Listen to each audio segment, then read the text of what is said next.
Still, there's something familiar about this place. I don't know. I feel like we're being watched on YouTube. Yes, welcome back to Live in the Shop, chronicling my descent into madness. Hey, what's up from Oregon? You're the first question. In case you're just tuning in, you can post comments and questions and I'll see them come up on the screen. It's a great way to interact with my peeps, GCS Nation. My name is Rob. I'll be your host for this thing. What is this thing? This is my shop, and I put a lot of work into it. So really, I know people tune in not to hear me yak about Star Wars related stuff or prop related stuff, but to in fact see the really cool workspace that I get to work in. I understand that. I appreciate that. I'm living the dream. For those of you who don't have an inspiring workspace to listen to, maybe you hate your job, I'm with you. I've been there. We're all in this together. It will get better. So I'm doing well. Hey, right off the bat, I need to make sure to issue a sincere happy birthday to the man himself, George Lucas. George, if you're watching, happy birthday. And anyone else whose birthday is today, happy birthday. That would be kind of cool if your birthday was the same as George Lucas's. In case you're wondering, this is just a toy Ruby's blaster that I conned my kids out of and then painted with some paint techniques that I've been learning to make it look a little bit more realistic. It's what goes normally up on that spot on the wall. Hey, I made it. How are the speeders coming along? Well, as a matter of fact, I've got all the parts I need, minus some parts with the Neopixel blades. I'll be starting in on the speeders in earnest next week and begin pumping those things out carefully and methodically, precision. The speeders will be going out. Again, the build time on those is 3 to 8 weeks. So there's no rush. I'm going to take my time and do them right. So yes, speeders are coming along. If you got one of those on May the 4th, still recovering from the busyness of the May the 4th be with you sale day. There was a lot going on. Would you ever do a personal collection video? Harry, it's an excellent question. Yeah, maybe, but I'll be honest.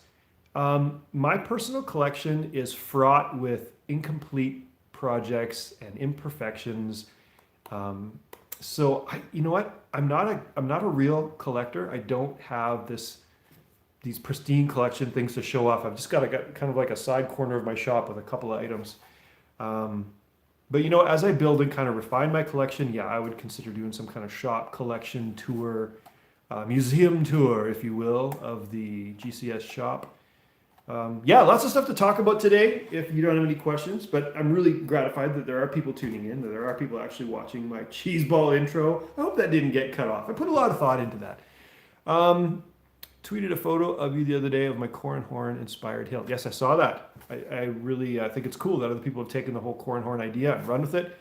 Favorite movie props for movies other than Star Wars? Ooh. Harry, that's an excellent question. I'm going to give that some thought. But before I forget, there's a couple things I wanted to mention. This week I had a really kind of cool thing on Twitter.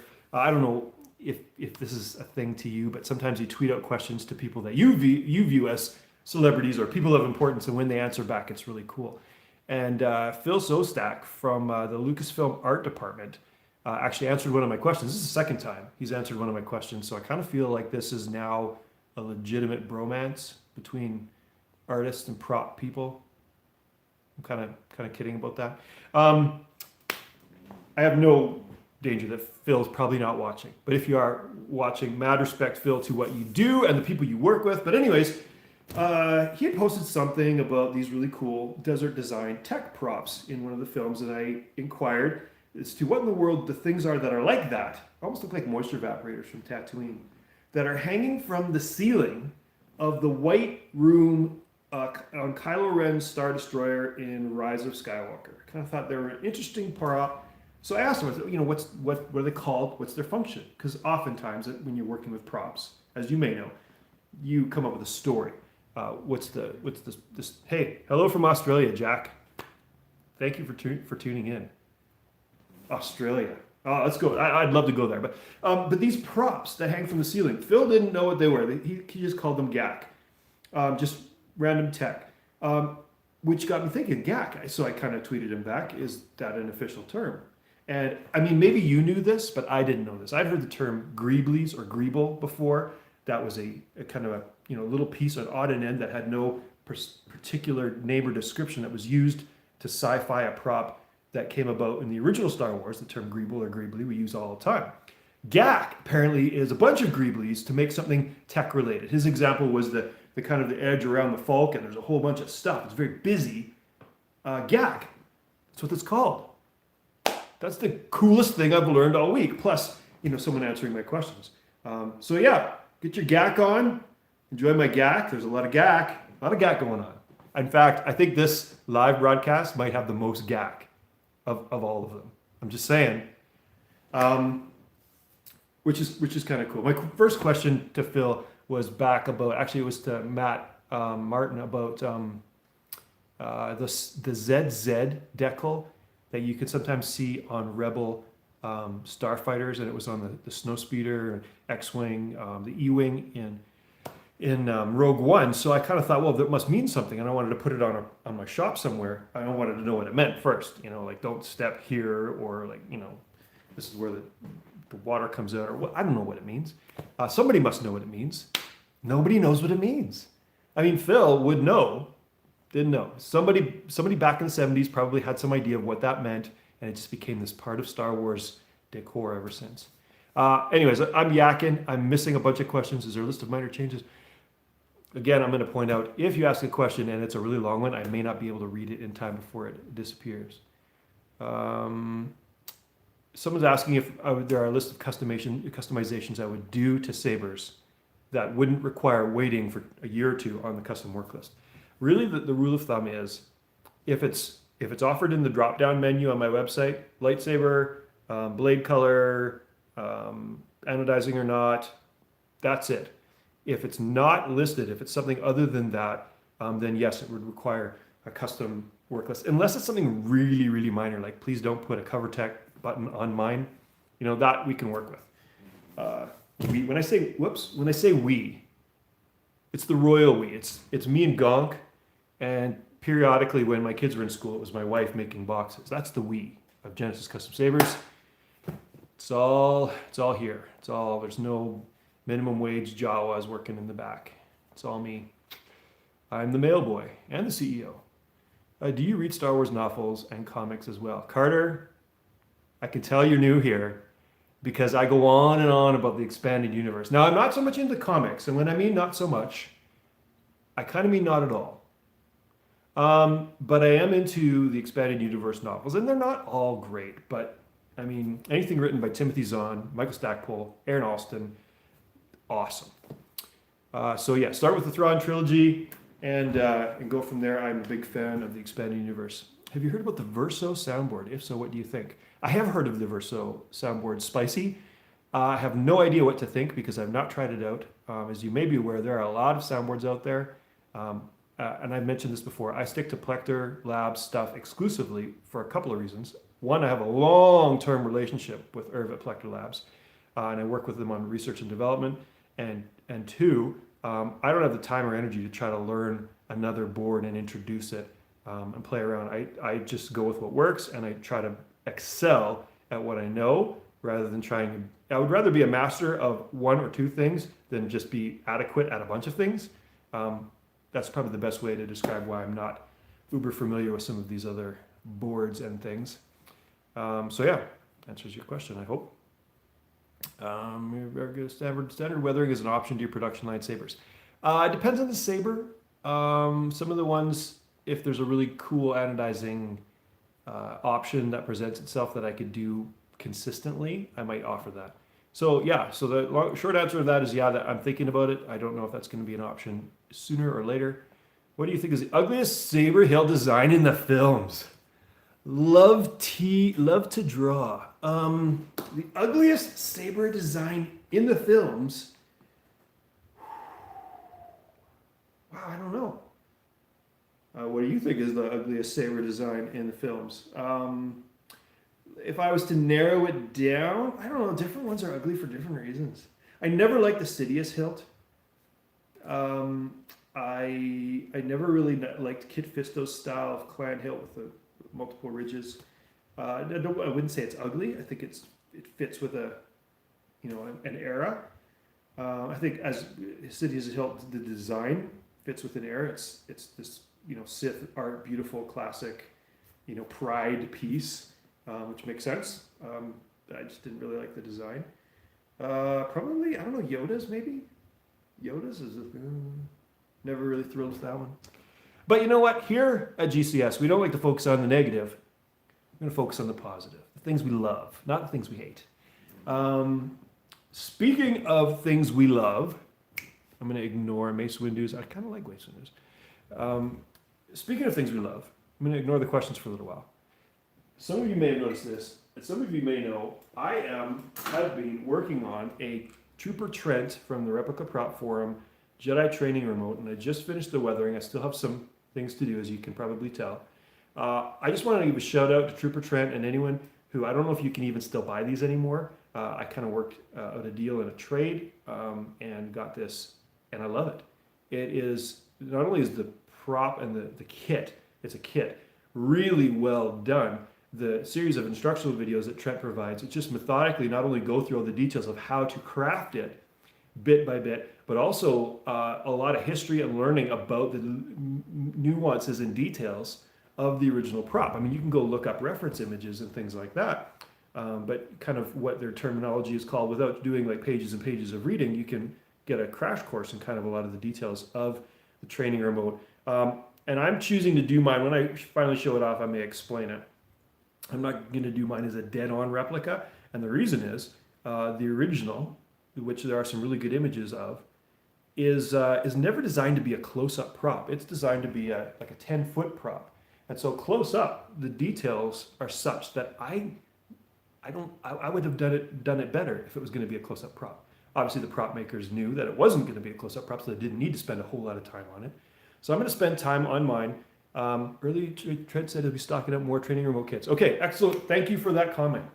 Yeah, so I'm going to do mine as if it was a close-up prop, very, very, very similar to the original one in the film, maybe even conceptually a close-up hero version of the one you see in the film. But anyways, it's a really cool project, and I can't wait to finish that and show that off. I'm still waiting for the chrome pen I need to do any of that. Jedi Master Tim, hey Rob, any thoughts on purchasing an R2-D2 from Disney? $25,000 US. Short answer is no. If I had $25,000 US, I would probably get a camper or a new truck. I would like to build an R2 eventually. It's kind of a bucket list thing. One of my bucket list things. Maybe when my boys are a little older, something we could do, dads in midlife crisis would build some kind of classic car in their garage, spend a little time in there. Well, yeah, a 1970 Trans Am Super Duty would be cool, but I could build an R2. I mean, come on. Hello. So, yeah, taking a breath here. I'm going to take a drink of water because I'm talking a lot. What was the other thing I wanted to mention? I wanted to mention the conversation with Phil. How's the beer fridge coming? I have done a little bit of work to it. I have conceptualized and mostly finalized the main design. I'm waiting on a friend of mine who's going to cut me out some some panels with a laser cutter that I'm going to adhere onto it, see if my design and my plan worked. Hey Josh, welcome back. How's dinner? So yeah, the beer fridge is coming, and I do have a plan, and I think it will be really cool if I can accomplish. I mean, it's like anything else. You conceptualize and visualize a prop or a piece. And then the question is, can you deliver? Can you make what's in your imagination become real? And do you have the patience to take the steps necessary and not rush it? That's another whole other conversation. What are the wiring differences between Tri-Cree and Neopixel into a Profi board? Are the pads the same? Don't have a clue with the Profi board. Know nothing about it other than what I've heard. So you're going to have to find that answer elsewhere, I'm afraid. So I apologize again if I've missed your question. If it's a short one, you feel free to re-ask it, and I'll do my best to get to it. Do you sell Neopixel blades a la carte or only with Saber? Excellent question, Jake. I only sell Neopixel blades, my NPX2 blade, with a Saber. The main reason is they're time-consuming to build. And if I was to sell them a la carte, I might spend most of my time building and shipping blades. And that's not how I wanted to spend my time. And I'm fortunate that I have the option to decide that. If sales ever drop off a cliff and I'm desperate for money, maybe I'll switch over and just make blades. You know, that's an option. It's nice to have flexibility, but no, for now, if you want an NPX blade from me, it only comes with a Saber. It's only water, chill. There are lots of other places to get blades. I don't know what people's stock are like, and depending on where you are in the world, sometimes it's better to get them more locally. Do you sell the electronics set up so that you can put into another hilt? Excellent question, Carter. Again, I'm thinking you're new here. I'm just bugging you. I'm giving you a hard time. I'm sorry about that. You're not supposed to give new people a hard time. What's wrong with me? Gonk? What's wrong with me?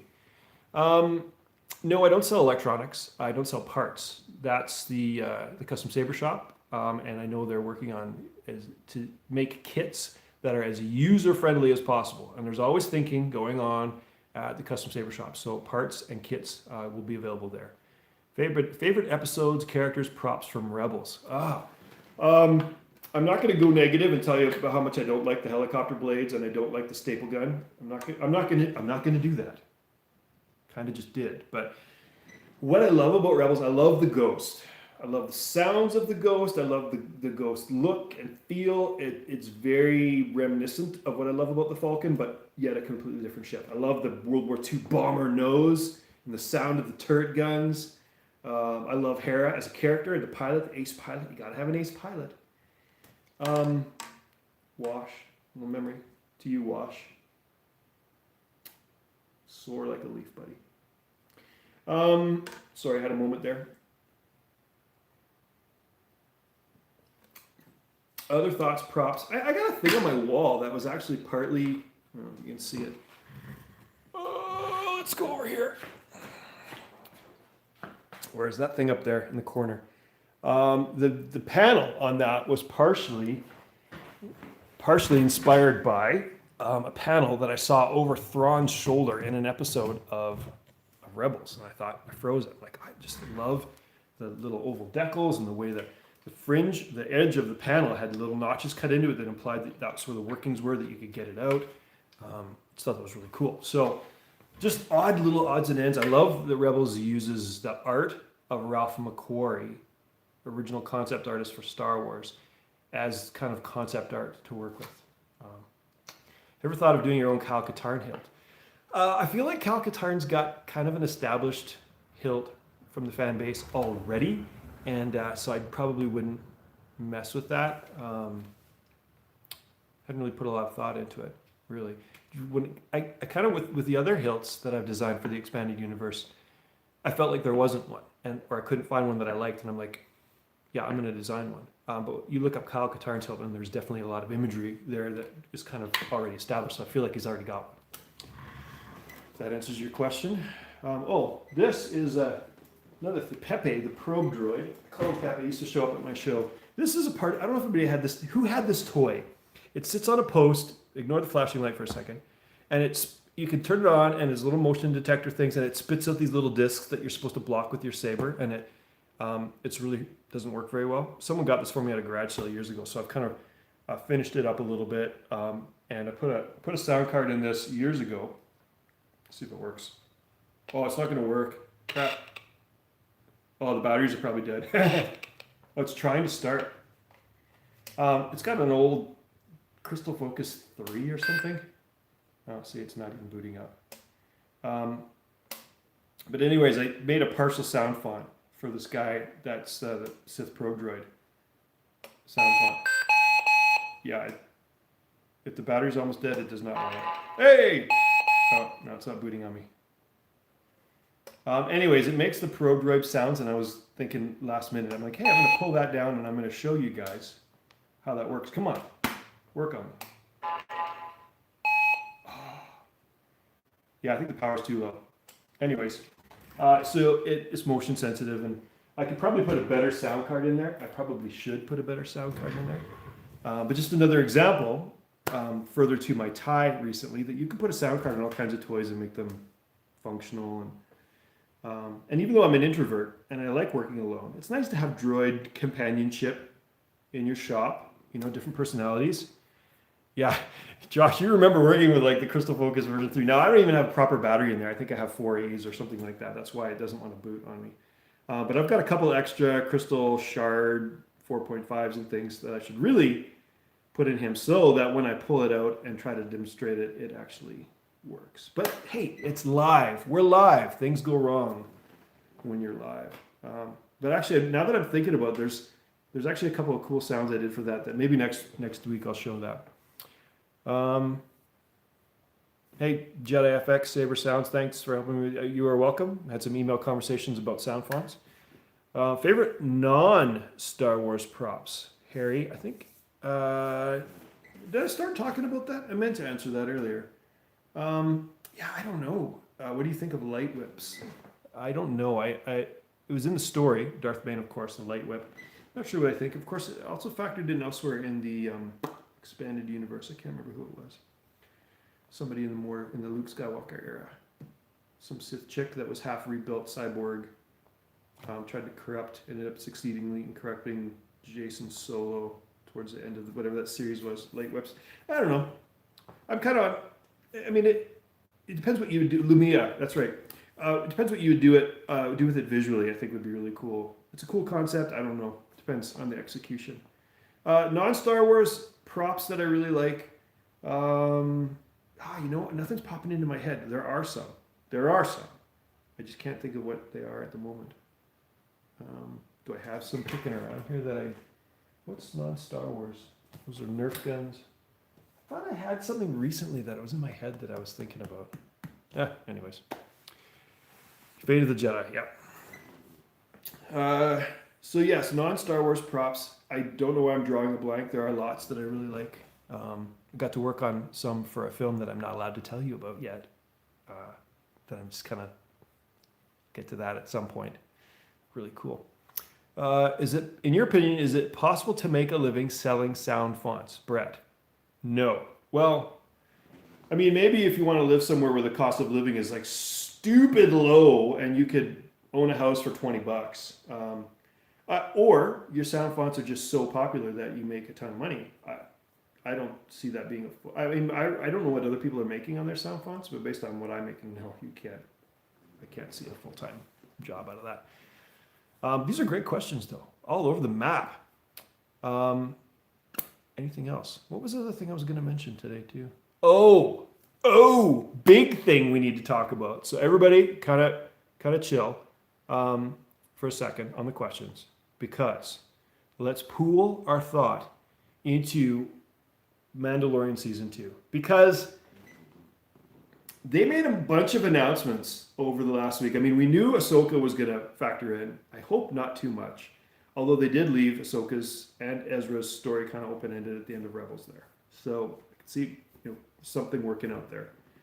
But Tamura, if I'm saying your name right, Tamura Morrison is going to reprise, if rumors are true, reprise his role as Captain Rex.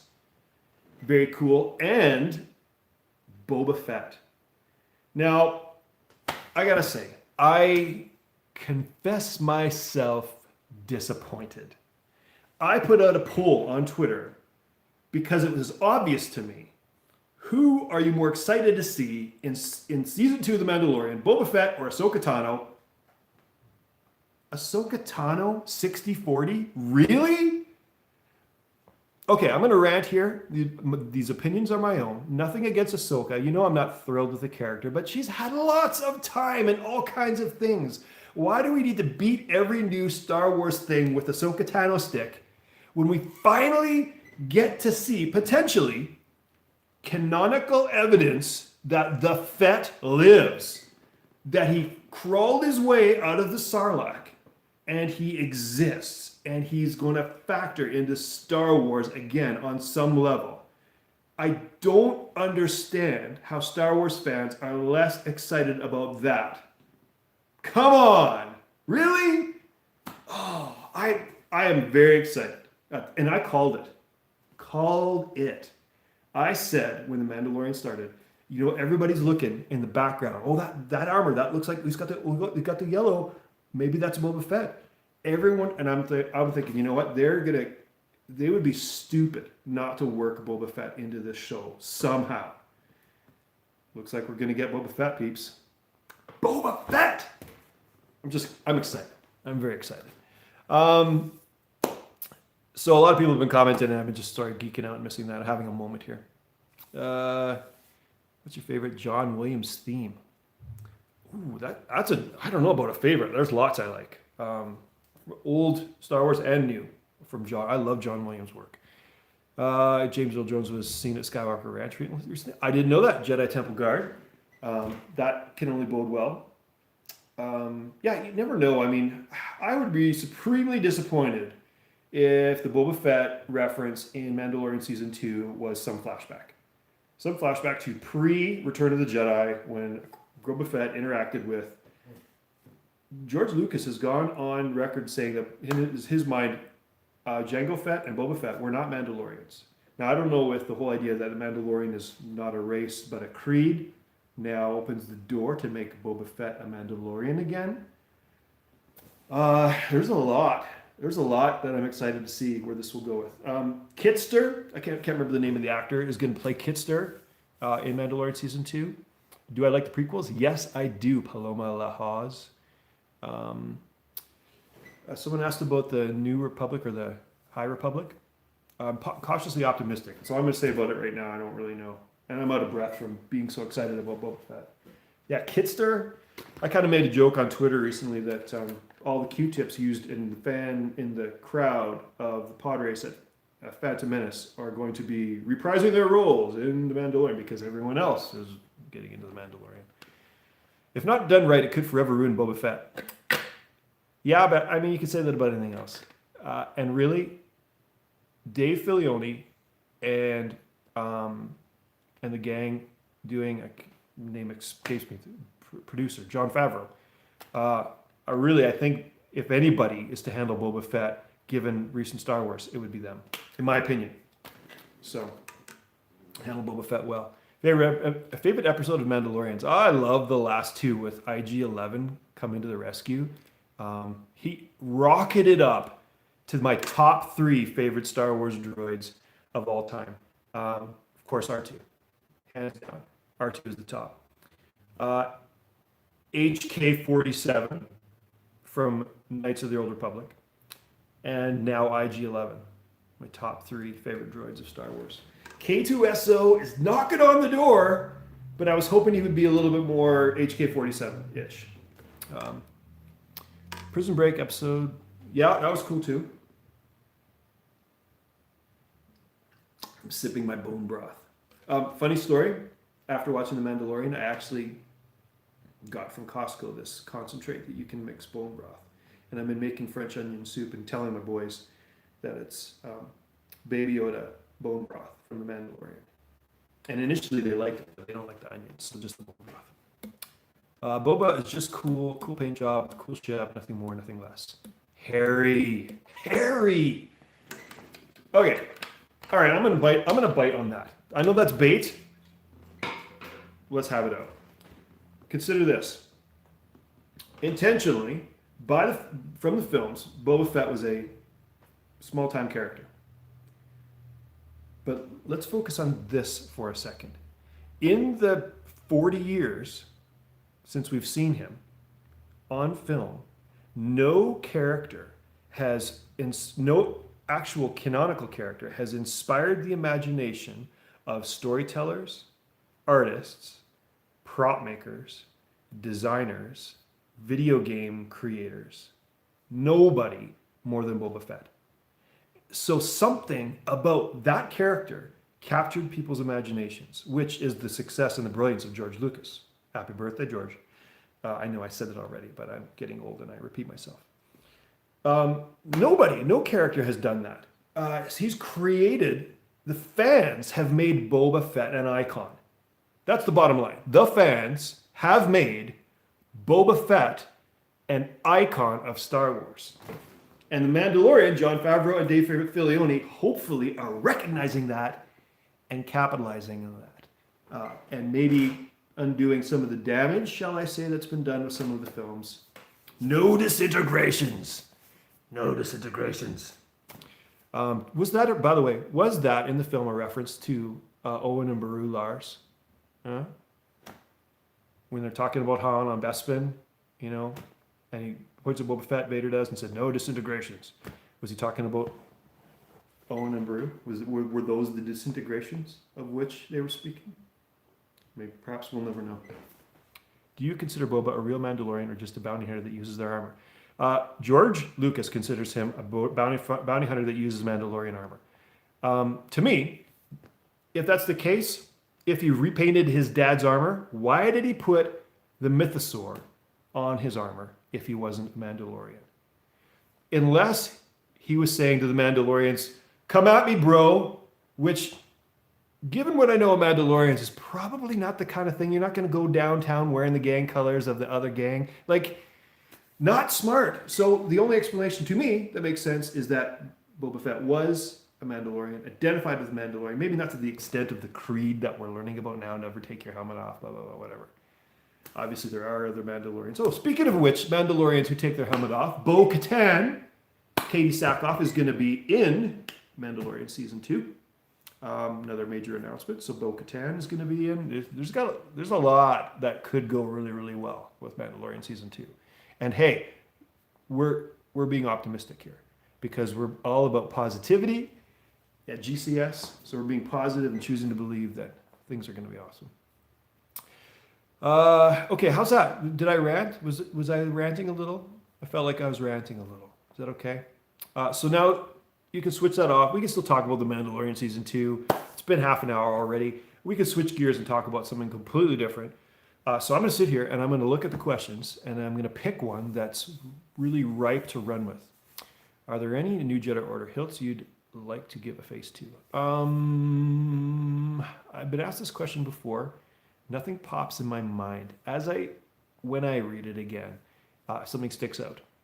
I mean, there's the Tenel-Ka saber with the tooth. I've kind of built a similar type of saber, but not that specific saber.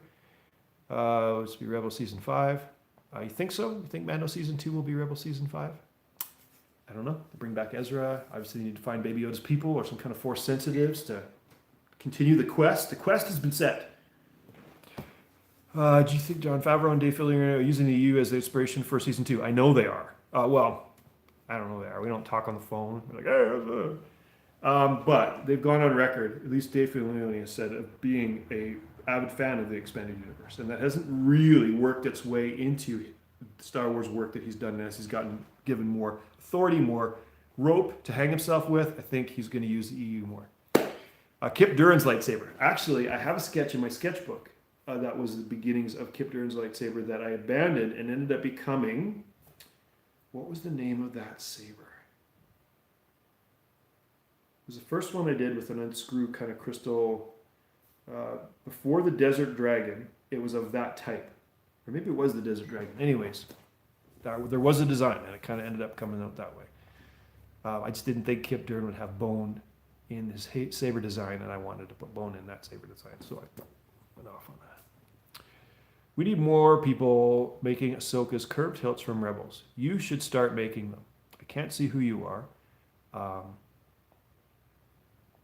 My wife's voice is in my head. Be nice. She's saying, be nice. Yes, honey, I will. No, I don't feel like doing Ahsoka's hilts. Besides, they've been done. Other people have done great jobs. Sabatine Saber. Jake, I like where your head's at. That would be an awesome saber. I don't know. Maybe I'll read it again and give that another look. Would you ever do an HK-47 inspired saber? I love droid arm. I don't know. I don't think I would do an HK-47 inspired saber. I thought about maybe doing like an HK-47 head that sits in my shop somewhere and then wiring in an Alexa and changing the name and the voice. I could also do it with IG-11. I would really love to do that. So if anybody out there is really good at like messing with Alexa and that kind of stuff, I'm not. Let's talk.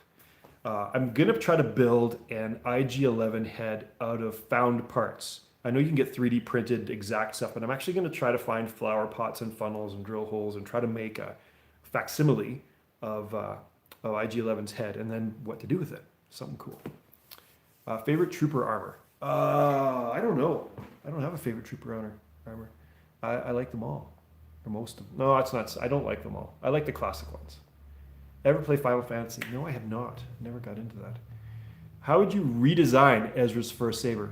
That's an excellent question. That's what she said. That's actually the person's name. How would I redesign? You know what? I don't know how I would redesign it. I just would. I like to think, okay, take what we know of the character, where they're from, what they know, and he's a hustler. He's a street kid. He's worked with junk. He's collected Imperial helmets. You know, so there would be some kind of element of those in the saber design, so that you look at it and it just screams, yeah, that's Ezra's saber, but you don't know why, because subtlety.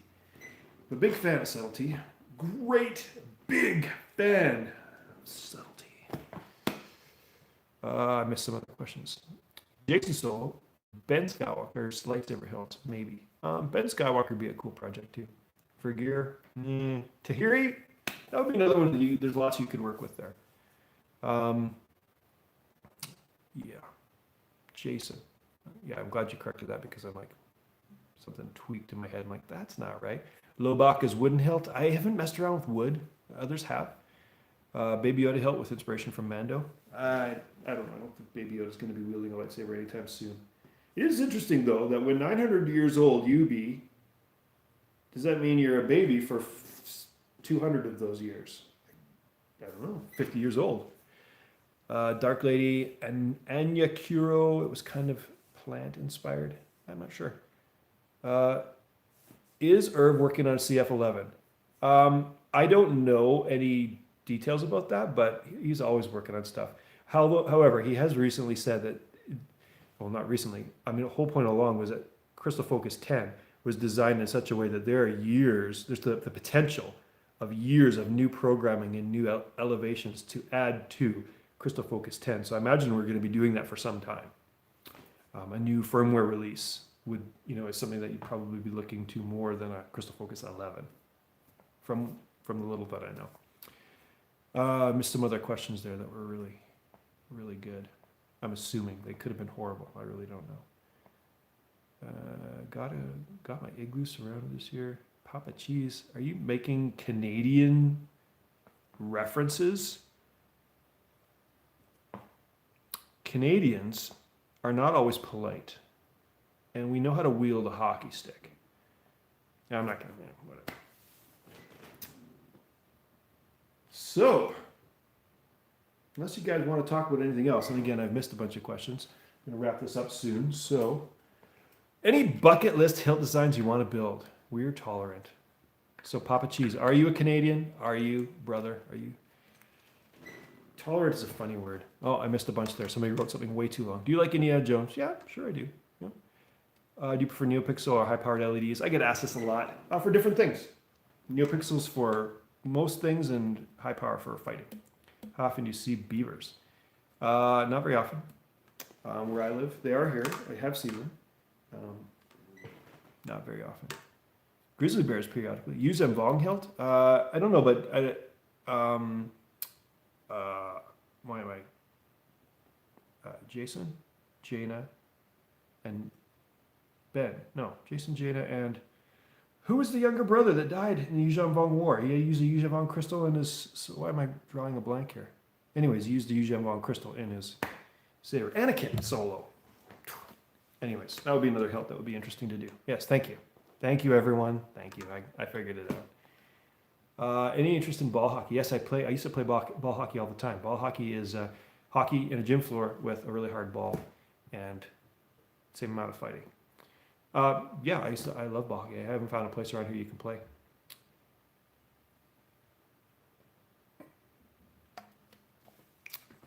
I don't really skate well, so I don't play a lot of ice hockey. I took a fencing class long ago. I just run around with my kids, bash each other with Viking shields or whatever. How tall are you? I tell people I'm actually 5'8". I just have really good posture. No, I don't know. I'm 6'4" or something. I'm at an age now where I might be shrinking. I have no idea. Any big hikes planned? Jedi? Yes. Oh, I got big hikes planned. I'm kind of throwing around the idea with my wife. Oilers or Flames? Someone asked. I've been a Flames fan since I saw Tim Hunter beat the out of Mike Krushelnyski. Anybody that old? Yeah, Flames all the way. I've got some big hikes planned. I might start a YouTube channel about taking the family hiking and tips and tricks for hiking with the family, and try to make it fun and funny and see if anybody actually wants to watch that on YouTube. But we live near the Rocky Mountains and it's pretty amazing, and we try to get out there as much as possible, and so far our boys have been good with that. So who knows? We'll see. If you go onto my YouTube channel, I've got a couple of our backpacking trips on there. We've got another one planned this year. We'll see. I mean, everything's getting thrown out the window with the COVID-19, so we'll see what happens. Padawan Hill for Qui-Gon. It's a good idea. I don't know. Have you ever updated your old Graphics from years ago? No, I haven't. I think I gutted it. I have not. I mean, given the capabilities of some of these chassis that I'm seeing out there for Graphics, I don't know. I'll probably get around to that eventually. Star Wars actor you love to have a genuine conversation with, and what question would you ask? That is an awesome question, Alex. Star Wars actor I would love to have a conversation with, and what questions would I ask them? I have to think about this for a minute. There's lots. Really, probably top of the list would be Mark Hamill. I would just love to sit down and just kind of get. I mean, Mark Hamill shared a lot publicly about his experience with Star Wars. I've always thought Warwick Davis is really cool too. Just the way, I think that I would be looking for a Star Wars actor who I know is a fan. And I mean, Warwick Davis was playing with the toys when I was back in the day, and got into the films later. You used inches or metric? Inches. I do. I would love to have met Carrie. I have a friend that met her and did some artwork for her, and she is such an oddball. Would love to have met her. Sometimes I think I told you before, I met Mads Mikkelsen, so technically I've met a Star Wars actor. Oh, and I met the young Australian who played Baru in Revenge of the Sith. Yeah, Revenge of the Sith. Can't remember her name, but we were at the same show. Nobody was going to say hi to her, and I was at a table and I was like, "Hey, how's it going?" We talked a little while. Can't remember her name. She was nice. Star Wars actor I would love to meet. I mean, Anthony Daniels. I kind of feel like I need to apologize to him because he narrated the Star Wars experience with Symphony that was traveling around, and me and a friend went to it. And at the end, when they finally played the end sequence, we stood up and raised our lightsabers in salute, but we just happened to be right in the camera angle. So the camera angle of Anthony Daniel, saying thank you to the fans, like doing his thing, was like just two blue blurs right in the middle of the screen. Yeah, so what can you do? It's our moment. You got a lightsaber, you gotta light it up, right? It's just like, oh, I'm sorry, my lightsaber's in the way. I'll just shut it off at this once in a lifetime experience, which is why I build these things. No, it's coming on full brightness. What's your favorite sound font made by other people? I haven't really spent a whole lot of time with other people's sound fonts. I don't know what to tell you. There's probably one from way back that I like, but I can't remember what it was. Josh made a Halcyon font, which really I kind of, with permission, used some of his ideas for the Corellian font that I recently made, where Corran Horn's got some Easter eggs where he can draw in the power of someone's blaster, and their blaster is all of a sudden useless and things like that. Do you like Thrawn and Rebels? I do. I think they really did a fairly good job. I didn't like his voice as much. I don't know who did the voice of Thrawn. It sounded like Kiefer Sutherland, but not how I would have imagined his voice, but I think the character was, I love that he was brilliant, and one of his secrets to brilliance was the understanding of art. I thought they translated that well. I haven't read the Thrawn novels. I've heard they're good. My friend Mark Preeter from wherever you are in California there, Mark, he has recommended them, and I'm going to read them at some point. We're coming up to 45 minutes here, and I don't want to overstay my welcome, or I'm kicking you out of my shop. I don't know which it is, but thanks for joining me. Lars Mikkelsen. Is that like Mads' son or something? I don't know. Lars is a very common Scandinavian name. Anyway, some of these questions, feel free to save them for the next time because there will be a next time unless we're struck by a meteor or something. But thanks for joining me, and I hope you have a really great long weekend. If you've got a long weekend, it's a Victoria Day weekend here in Canada. I feel like I need to say something really profound to sign off, but I got nothing. So I'll sign off with these words of wisdom from me to you. I'm hungry. Goodbye.